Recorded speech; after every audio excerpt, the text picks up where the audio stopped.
Premier plan, une rangée de policiers marocains. Face à eux, repliés sur la colline, des centaines de candidats à l'exil. Entre les deux, les stigmates d'une nuit d'affrontements et de tentatives désespérées pour rejoindre l'enclave espagnole de Ceuta. Toute la nuit, des files ininterrompues d'hommes, de femmes et d'enfants se jettent à la mer.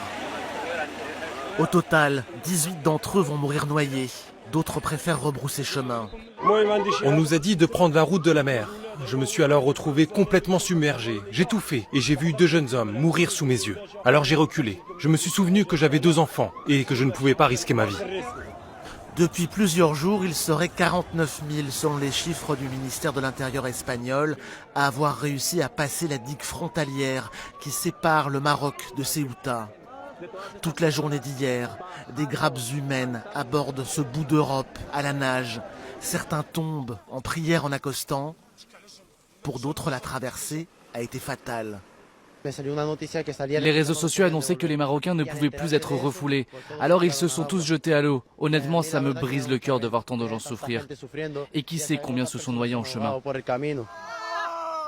Pour ceux arrivés vivants, des cris de joie. Des centaines de groupes se disséminent dans l'enclave. La population de Ceuta aurait doublé en quelques jours, selon le journal El País, qui rapporte des affrontements. Sur cette vidéo amateur, 2 migrants avec des sacs plastiques verts semblent poursuivis et frappés par des habitants. Un chaos migratoire doublé d'une crise politique européenne. En Italie, Giorgia Meloni demande l'exclusion de l'Espagne de l'espace Schengen, rejointe désormais par la Finlande. Une réaction démagogique proteste l'Espagne. Pedro Sánchez annonce le déploiement de 200 nouveaux agents de police.